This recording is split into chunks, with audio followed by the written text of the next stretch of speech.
Persona, Persona, Persona! Everybody loves Persona. The style, the combat, the friendships, the lethal amounts of sodium you take in. What's not to like? I'd call myself a fan of the Persona franchise, even though at this point I've only played Persona 5, and as of 1 week ago when I'm writing the script, Persona 3 Reload. Persona 5 was a very unique experience for me, seeing as how I was told to play it once my DM in a D&D campaign we were playing in gave me a Persona, and I had no idea what that meant. Cut to 120 hours later, and I'm crying my eyes out addicted to You never see it come back. You see that my mind is too fast for eyes. And then Royal came out, and I loved that. At the time. Then I saw that Persona 3 was getting a remake. When the news hit, my chat started talking about it and spoke of how it has the best story in the entire franchise. And obviously, being the shit-eating contrarian that I am, I was skeptical of that claim. But I was excited nonetheless to see a new game in that Persona 5 style. And, yeah, I can see why they say that. And because of what I went through, I wanted to talk about what separates Persona 5 and Royal apart from the more modernized version of Persona 3. So let's get right into it. Disclaimers! There will be spoilers for Persona 5, Persona 5 Royal, and Persona 3 Reload, but I will do my best to put them at the end when I discuss my opinions. So if you're coming into this video as someone who hasn't played either Persona 3 or 5, then you'll get valuable information first, and anyone who wants my opinions as a critique will get that too. Additionally, a lot of Persona 3 footage you see here has been recorded on my Twitch channel. I hope you consider stopping by, because that's where I do most of my stuff. But I'll get on with the video. So to start off, let's talk about what we're going to be spending very large chunks of our time doing in these games, defeating the darkly disguised denizens of the deep, dank, depressing, and downright dastardly dungeons. Going through a dungeon is the main form of exploration and setup for combat in the Persona games, and from the very start we can see the differences between Persona 3 and Persona 5. In Persona 3, you have Tartarus, the Empire State building of our evil otherworld with procedurally generated floors that don't really change how you play them, but just mostly determines the amount of enemies on the floor as well as what loot is available. Tartarus is broken up into several different blocks with different themes and shadows to fight, as well as level of rewards you can get. To access these higher blocks, you need to progress through the story. Each few floors, there is a floor guardian, or whatever we decided to call them earlier. I just call them the Gate Guardian, because of that exact reference in Yu-Gi-Oh! As you advance through the blocks of Tartarus, more and more gameplay elements are added to keep it interesting. First is missing people, which you need to get out of Tartarus before the day right before the full moon. If you do this, the police officer you buy your definitely legal weapons from will give you a reward like money or equipment. After that, you're introduced to enemies having ailments already applied to them before you enter combat, so this changes their behavior and can make it more interesting to engage them. But if you're high enough level, it unfortunately has little impact because they'll still just run away from you. And then you're introduced to Monad doors. I've learned that Monad was a block in Tartarus you could only access during New Game Plus in the previous versions of the game. But in Reload, they changed it to where a Monad door can spawn randomly on any given floor, and when you enter it, you fight a mini-boss shadow and are rewarded with some crafting materials, as well as a full mapping of the current and next floor. Additionally, on the last floor, before the story prevents you from continuing any further up Tartarus each month, there will be a Monad Passage, which has a series of these mini-bosses that are supposed to ramp up in difficulty, and in addition to some crafting rewards, you also receive additional major arcana cards that can show up during shuffle time. What's shuffle time? Don't worry about it, we'll get to it when we get to it. And lastly, you also get memoirs, which give you some extra information about what was going on in the backstory to the plot and how it relates to what you're experiencing now. And that's more or less going to be your experience in Tartarus.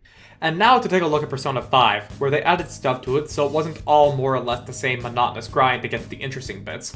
As early as the first hour of the game, we're brought into the main dungeoneering experience of Persona 5, with entering the metaverse and a big-ass castle replacing the school. This, among several other dungeons throughout Persona 5, are palaces. What are palaces? There's plenty to get into, but the gist of what they are is that they are dungeons with gimmicks and tricks that reflect the twisted and exaggerated personality of someone. Kamoshida is an abusive teenage diddler who thinks he's above literally everybody, so his distorted desire is manifested as the school being his own personal castle where he is the king. And this kind of thing is what you'll mainly be dealing with every month in Persona 5. Each month features a palace for a different villain for the arc of a new party member, and each palace has its own theme, gimmicks, and mechanics to it. But that's not all. Persona 5 kept all of Tartarus and its seemingly endless halls, but in the form of mementos. What's mementos? It's Tartarus! No, seriously, it is just Tartarus. In Mementos, it really does work almost identically to Tartarus. There are many floors with slightly rearranged layouts, all kept together in blocks that look different as you move through them, and are locked behind the story. Plenty of enemies to never stop fighting regardless of their difficulty, and partitioned sections where you go take care of requests to change someone's heart, which replaces finding missing people. Mementos is definitely more designed to bump up your levels and your money while also taking care of requests, but it is also tied to the main story, so you will be required to go down further for more than just rewards and requests. However, when Persona 5 Royal came out, it introduced Jose, a small metaverse kid who wants a lot of flowers from Mementos, and a new side activity to do is to collect as many flowers as possible so Jose can make going through Mementos even easier than it already was. And all that is just the dungeons. There is still the combat we actually have to engage in. But because this video is comparing Persona 3 Reload and Persona 5, I don't have to get into all those details. As the main difference I can say without bringing up the other sections of this video is that in Persona 5 Royal, on certain days, your teammates will unlock something called Showtime attacks, which are really powerful attacks with amazing animations and displays of their character. How do they happen in a fight? I don't know! Are they always the best thing to do? Also no, because sometimes you want your enemies to live so you can interrogate them. And don't worry, we'll get to that shortly. And in Persona 3 Reload, they did add something similar to Showtime attacks, and that's theurgies. The story description of the theurgy is when the person's emotions reach a tipping point and they can do an amazing thing, which is a super move that either nukes enemies or helps out the party. The main character gets multiple theurgy options throughout the entirety of the game based on which personas you fuse, and they can change from kinda niche if you don't have Yukari in your party, to dropping a motherfucking snowman. So yeah, that's pretty much all the differences that are fitting to talk about when it comes to specifically combat, and I've already touched on it, so let's move on to Persona acquisition. So, in the most modern Persona games, you are the wild card, and so instead of having one specific persona which can evolve, like your teammates, you are able to hold many different personas, and when you're not earning personas in whatever method the game has, you'll be able to visit our dear friend Igor and whichever assistant he has in the Velvet Room, and have them help you fuse these personas together to create either a brand new one, or sometimes the same one but with very specific skills so that way you can create an absolute killing machine. In Persona 3, the way that you would earn personas normally is that whenever you finish combat, there's a chance you'll enter Shuffle Time. In Shuffle Time, you'll get the Slay the Spire treatment for your rewards between XP, money, an often useless restoration effect, a skill card, a major arcana card that helps you throughout your Tartarus run, or if you're theoretically lucky enough, a brand new persona. These rewards obviously get better as you progress up through Tartarus and collect major arcana cards, and Shuffle Time's chance becomes 100% if you end combat with an all-out attack, which as far as I'm aware was added in Reload, but did not exist in previous versions of the game. Then you look at Persona 5 and how it deals with getting personas. Off the bat, when you're in a fight with some shadows, they're all in the form of personas you can acquire, and that's because sometimes if you've dealt enough damage or thinned the enemy's ranks enough, they will be willing to negotiate with you. This can also happen if you've downed all the enemies, which gives you the option to do a stick-up rather than an all-out attack. Once you've decided you'll talk with the shadows, they'll be talking in a certain way that tells you if they're really angry, depresso grande, or just a funny little guy. And this is to help you figure out which multiple choice questions will actually appeal to them. Get enough questions right, and you've earned your fabulous prize of a brand new persona! Other possible rewards from this can be items or money, but that's on you to decide if it's worth it. And while compiling my notes for the script, I was educated by my community that this interrogation of shadows was actually from the mainline Shin Megami Tensei games, so that's pretty cool. And while the Velvet Room and Persona fusions are almost identical between the games, I do need to mention how in Persona 5, you have one new special form of fusing personas, which is the network fusion feature. And this method can get you some very special personas with unique skills, like Almighty Boost or Amp. But now that we've gone over the meat and potatoes of our combat-oriented gameplay, now we can talk about the other half of the game's major elements, which is the life sim gameplay and social links. Now, while I knew that Persona 3 Reload was going to be a different experience, I didn't realize at the time that it was actually the first Persona game where the idea of social links, which is this game's version of Confidants, was first developed. Because of that, it's comparatively bare bones when putting it up against Persona 5. Both games do have a social link for each major arcana. Some are story-locked, some are totally free progression, and others you have to actually hang out with. But in Persona 3, the only mechanical benefit these social links give you is the additional experience you get when fusing personas. Looking at Persona 5, they elevated the system to be a lot more involved and beneficial, with each confidant giving you a certain mechanical benefit. This could be going out at night after coming home from the metaverse, to an invaluable quality of life feature, to making the game brain dead easy, to being completely and utterly worthless. While this does create more thought-provoking situations for you to decide who you're going to spend time with, it does have the potential to create situations where you feel like you have to hang out with someone, even if you may not personally like them or their story. Speaking of the Confidant stories, there is a pretty solid difference between these two games. In Persona 5, you're helping out your confidants with some sort of problem that always has some sort of antagonist or some sort of struggle. This is in contrast to Persona 3, where you simply are participating in the stories of your social links, rather than being an active or somewhat commentative participant in the story. You more or less are basically their shoulder to cry on, or their therapist in some cases, but your presence and talking with them often lets them come to their own conclusions and find their own resolutions. It is also important to note that when it comes to social links with your team, they work differently between the two games. Instead of having a specific social link for each of your teammates, you only have one for each of the girls of your team in Persona 3, and hanging out with the boys are just special hangouts that at best will give you or them a few extra combat stats. And to even begin the social links with the girls, you need to have your social stats maxed out. For Fuka, you need to be a badass to even eat her cooking. For Mitsuru, you have to be a genius to match her level of Rick and Morty knowledge. And for Yukari, you have to be charismatic, because she is one of the most popular girls at school. But we can't just simply hang out with people all the time. We need to grow as a person. And one of the other most important things you do during your daily life in Persona games is how you develop your social stats or make money. And this shouldn't surprise anybody, but Persona 5, particularly Royal as well, knocks Persona 3 out of the water, even if we look at Reload. In Persona 3, we have 9 activities and 3 part-time jobs, all listed here. Then you look at Persona 5, and you've got 14 activities and 4 part-time jobs, as listed here. Some of these are also more involved in that you get to play a little mini-game like memorization or knowing which flowers mean what. And all that's not even taking into consideration what you can do in Kichijoji. With Persona 5 Royal, they added a new part of town to visit called Kichijoji, and not only is this where you'll be hanging out with the 2 new confidants, you can increase your SP at the temple, you can go to a jazz club with your party members to boost their stats and give them new skills, or you can play arcade games with them. The arcade games in particular are very appealing because playing darts with your teammates will level up their baton passes, so that way you can change your extra turns in combat to become even more overpowered than you were already. Or you can go play pool with everybody and boost the effectiveness of your all-out attacks. Now, just because of these extra activities in Persona 5 Royal, it does not mean that Persona 3 Reload doesn't have stuff to make up for what was previously lacking in the original game. At a certain point, on some nights, your teammates will want to hang out with you and do certain kinds of things, like cooking, watching movies, reading, or hangouts.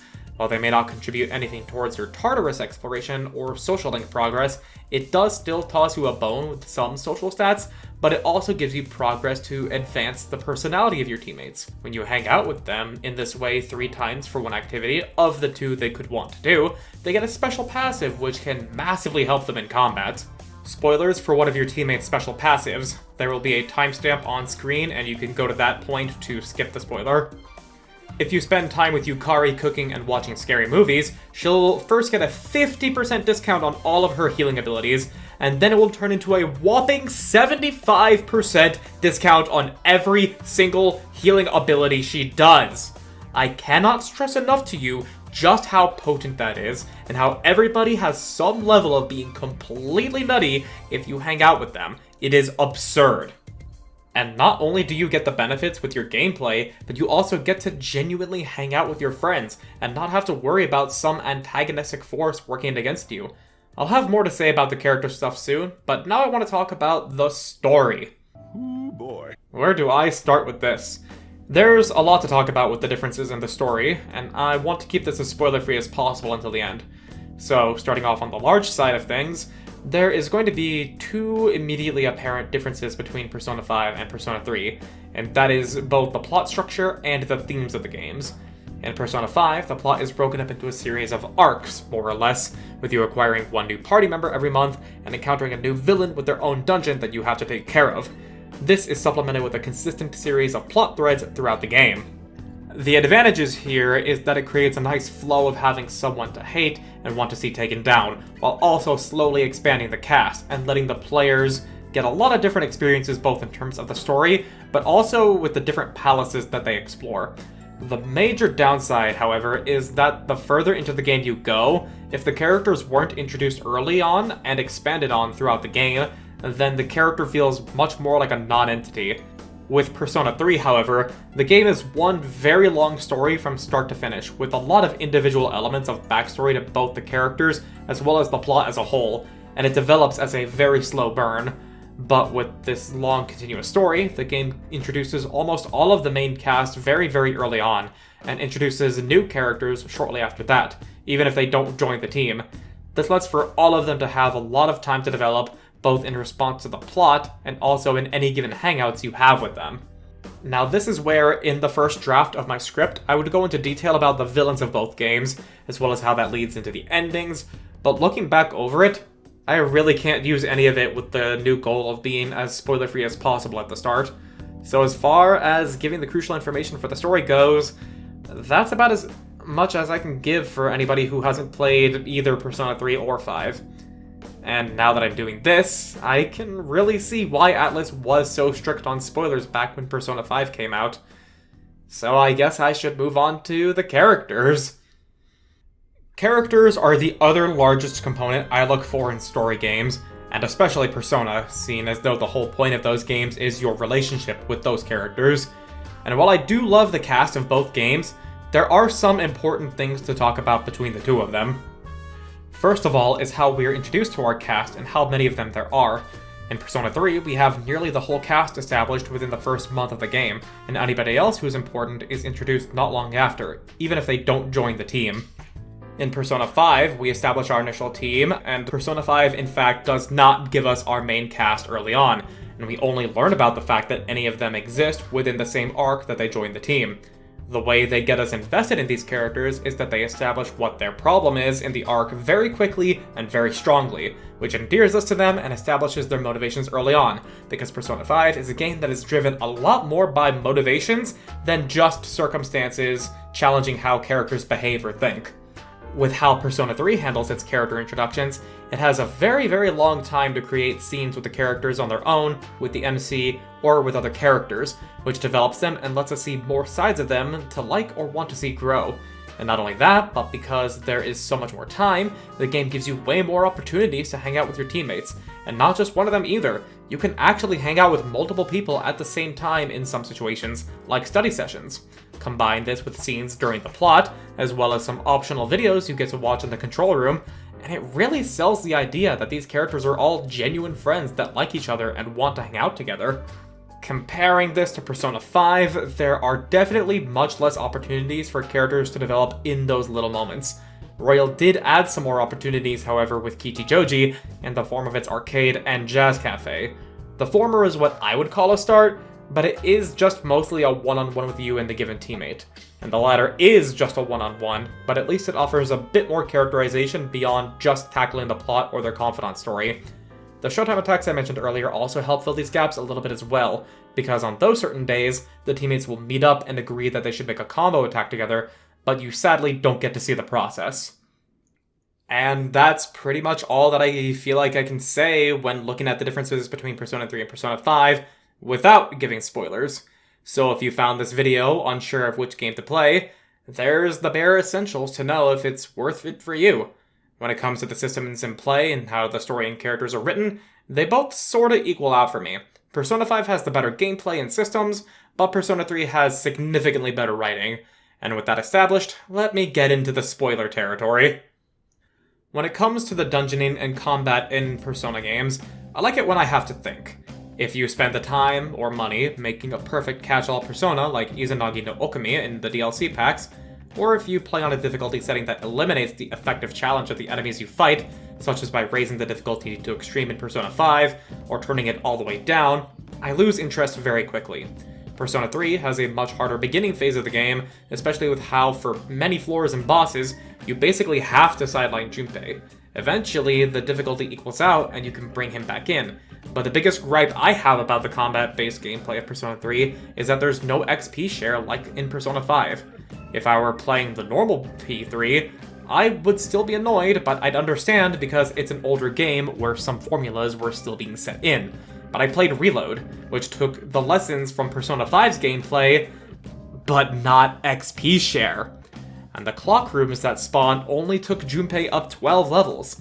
What this means is that if you want flexibility in your team, or the story really makes you want to put one of your teammates in, you are borderline forced into grinding Tartarus to get a clock room to spawn, and you're burning up your very precious limited resource of Twilight Fragments. And remember how I said I lose interest if I don't have to think? Well, that's basically what happens in most encounters in Tartarus, because everything is so easy once you're a few levels higher, or even just have some good personas on your side, so the whole process can just feel monotonous. Now, Persona 5 isn't exempt from having major issues when it comes to its gameplay either. While yes, having palaces makes the active dungeoning way more fun, and Mementos is just supplemental combat content, but it's still the same gameplay at the end of the day, which for most regular encounters is gonna end up boring at some point. The reason that Persona 5 still has this as a problem is because the game is so freaking easy. Not only does the game have XP share, but because baton passes boost the characters at baseline and can be upgraded to restoring SP and giving discounts on abilities. And then there's the fact that Hifumi can let you switch out party members mid-combat if you don't have any of the right elements to use. And the biggest offender is that after a certain point with the twins' Confidant, you can just fuse personas that are any level higher than yours. So what that boils down to is that, assuming you have some personas unlocked through Confidants, one really long day in Mementos, which can also be trivialized even further if you max out Ryuji's Confidant first, will net you the perfect array of personas to carry you through the rest of the game. And that steep decline in difficulty just killed the pacing of combat to me personally. Overall, there's some major flaws in the actual combat portions of both games, with Persona 3's dungeoning experience being tedious and annoying, and Persona 5's actual combat itself becoming trivialized way too easily and not letting the gameplay stand on its own. I do still love the boss fights in these games, however, because they do utilize some good amounts of creativity, and the theming they do always capitalizes that section of the story when you encounter them. When it comes to the life sim, it's broken down into the social links and activities, like I said earlier. I'll talk more about the social links later when I talk about the characters, because a lot of the social links are about their characters. But to just go over the activities first, I said it in the spoiler-free section, and I'll say it again here. In Persona 5, they figured out exactly what makes the activities fun and appealing. The fact that there are 5 social stats, it opens up a lot of different opportunities that could possibly be done to improve them, and then when you go do those activities, there's almost always a different skit with Joker or minigame to play, and that's what makes it way more interesting. In Persona 3, if you want to boost your academics, you just go to the library, study in your room, or just eat fish. And when you do that, the only thing that happens is that the main character says, "I did this thing. It felt good. I feel smarter." That's basically where it ends, and it gets very boring very quickly. And the fun that can be had from it is making jokes about, "It's time to get smarter! Time to eat some fish!" Now I'm not gonna harp on it because obviously it's based on an older game where they didn't figure out all of how they wanted to do things. I just had slightly more hopes for what could be done since it's the remake that happened after Persona 5, you know? Now when it comes to the social links and confidants, this is where it actually is a matter of pros and cons. On one hand, I do like how in Persona 5 you're rewarded for hanging out with people by being given mechanical benefits. On the other hand, I really dislike how the confidants are more predictable in the form of hang out with someone, learn about their antagonist, go into Mementos to change the antagonist's heart, have the situation resolved, and the confidant supposedly is changed for the better. Like, while it may not be exactly that every single time, you more or less have that experience with every confidant, even with Yusuke where he just wants to study in Mementos rather than have anyone whose heart needs to be changed. And then there's the argument that can be made about how if you don't like a specific confidant or their story, but their benefits are really, really good, then you feel a little forced to hang out with them. And then in Persona 3, while you may not feel rewarded for hanging out with them, Their stories are more unique and worth engaging in, even if you may not be actively participating in them for some time. And so, now that I've covered the practical side of social links, when it comes to talking about them as characters, there's a lot I have to say. But I'll start off with the plot because it's the center of a lot of what I have to say. I already said how Persona 3 is one long plot, and Persona 5 is a series of arcs with some through lines. And while I do love being able to hate every villain for those arcs, and I love exploring their palaces, the way that Persona 5 handled it was very weak when compared to Persona 3. Because we set it up as arcs with one new villain and one new party member up until Shido's palace, we get progressively less and less time to experience the new party member that's joining us. And while the villain's development is lessened as well, the party members are still what matter the most here. Haru is the last new team member, and we only meet her during Okumura's palace, so she feels so much less developed, even when her father dies to Akechi's nonsense. But there's a lot more issues around Haru and the Okumura arc that's already been talked about to death, so I'll just affirm that that arc is terrible and leave it at that. Persona 3 avoids this problem by introducing all the characters that will be joining the party pretty early on, with the only exceptions being Aigis and Ken. But with those two, it's still only halfway into the game when we meet them before they join the party, and so they still get some more time to develop, and not only that, but throughout the game, the characters actually hang out with each other both when you initiate it and even when you don't. So even if some get less time than others, it's not as bad because that time is being used very well to flesh them out and build the relationships with clear explanations and subtext. And in Persona 5, almost none of that exists. The only time I can remember in that game where the characters actually hang out with each other and it's not a plot beat that requires the team to be around is when you establish the Phantom Thieves near the start of the game, or when you call them in to play darts or pool at Kichijoji. This leads to them not really feeling like friends, or even worse, actual enemies in the case of Ryuji and Morgana, which is also a problem of the Okumura arc. And now, there is also a major problem when it comes to the plot of Persona 5 Royal specifically I want to bring up, and it's the third semester. I want to preface this by saying that I like Maruki and Kasumi as characters. I love that they revamped Akechi's Confidant, and the actual plot of the third semester is actually pretty interesting. The issues I have with the third semester is how it exists in relation to the base game of Persona 5 as it is. The main themes of Persona 5 are rebellion and embracing the truth of who you are and what you want to do without the influence of others. Or in other words, freedom. These themes are handled pretty well across the game, and with each party member, especially so in the final confrontation with Yaldabaoth, you have the literal god of control saying, "If I can't control the world, then there should be no world." And us going, I have a problem with authority, but it's a visceral emotion that I can suppress for the time being. and everyone deciding to live in the truth against a harsh world. It all wraps up in the game beautifully, and with how everyone decides to move on when Joker has to move back home, it's great. But then in the third semester with Royal, completely undoes all that and undercuts the themes and storytelling from the base game. Maruki is basically Yaldabaoth all over again, but instead of wanting to control everyone, he's deluded in his beliefs that he can make the world a utopia for everyone by having them live a collective lie. And when you go get ready to face off against him, you do basically the same exact thing you did with your teammates when Yaldabaoth won, and they all just reaffirm that they want to live in the truth, even if it may hurt. The entire third semester nearly entirely repeats the ending of the base game, but it does it so much weaker.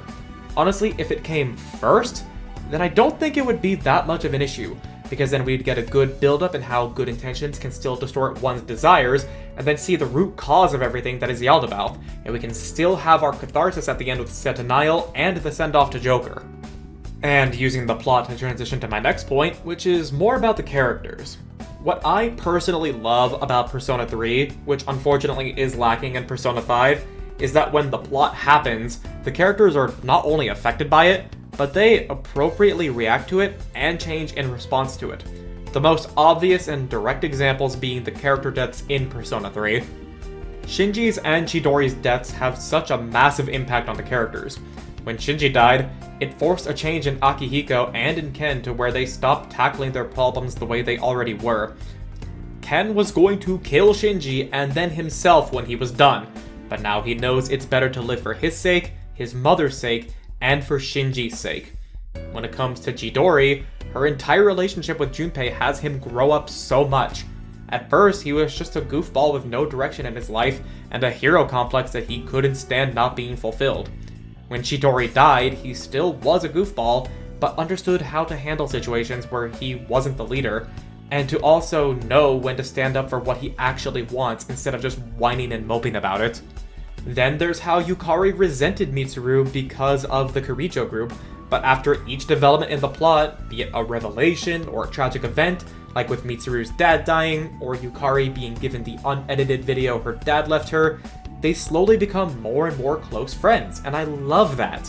Their talk on the field trip even helps Mitsuru process her grief and evolve her persona.